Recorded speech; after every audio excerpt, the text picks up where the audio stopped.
Welcome to Video 2, Lesson 2. Here we'll continue our work with credit card repayments. So example 1. A credit card has an annual interest rate of 18%. The minimum monthly payment must be $50 or 3% of the balance, whichever is greater. A says, what is the monthly interest rate?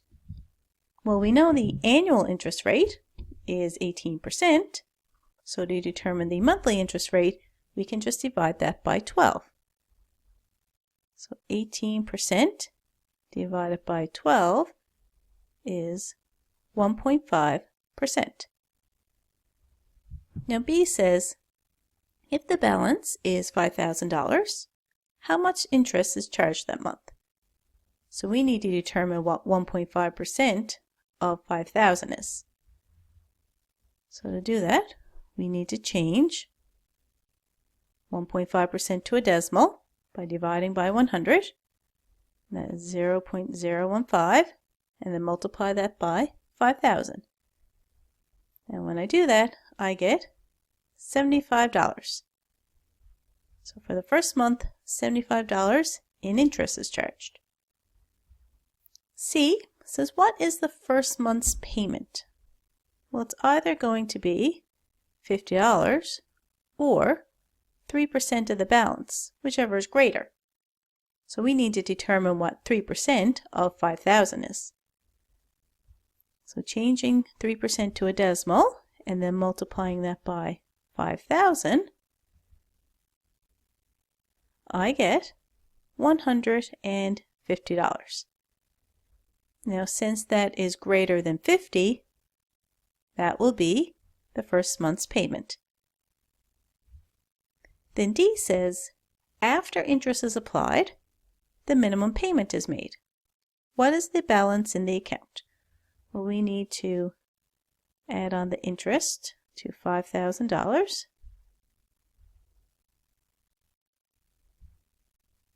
Doing that gives us $5,075. Now we're going to make the payment of $150. So let's subtract that from $5,075. And when I do that, I'm left with $4,925. Now for example 2, Paige uses her credit card to purchase a new couch for $1,200. Her credit card company charges an annual interest rate of 19.2% and requires a minimum monthly payment of 4.3% of the outstanding balance or $50, whichever is greater. A says, what is the monthly interest rate? Well, once again, we can take the annual interest rate, 19.2%, and then divide that by 12. And when I do that, I get 1.6%. So every month they're going to be charged 1.6% of the balance. Now B wants us to determine the first month's minimum payment. So it's either going to be $50 or 4.3% of the balance. So we need to figure out what 4.3% of 1,200 is. So we're going to change 4.3% to a decimal by dividing by 100 and then multiply that by 1,200. When I do that, I get $51.60. Now that is greater than 50, so that will be the minimum payment. Now will it always be that amount? And the answer to that is no. Because the balance is always going to be changing by you making payments, then 4.3% of the balance is also going to change. As well, at some point, $50 is going to be greater than 4.3% of the balance, so it will become that. So we can say, no, the balance is always changing.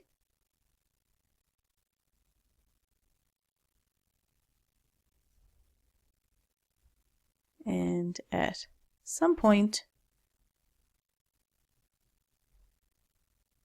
$50 will be greater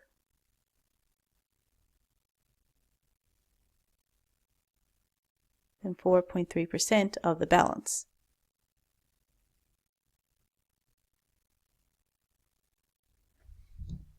Then C says, Paige created a table to see how much interest she is paying and her balance at the end of the month. Complete the first row of the table. So in month 1, her balance is $1,200. How much interest is she charged? Well, we calculated A, the monthly interest rate, to be 1.6%. So let us multiply that by $1,200. So 1,200 times 0.016 equals $19.20. Now let's add on that interest to the balance. So 1,200 plus 1920 equals $1,219.20. Now what's the balance after the minimum payment was made? So let's take 1,219.20 and subtract the minimum payment of $51.60. And when we do that, we get $1,167.60. So here we just completed month 1, but many people like to keep track every month to see how much their balance is going down and how much interest they are paying.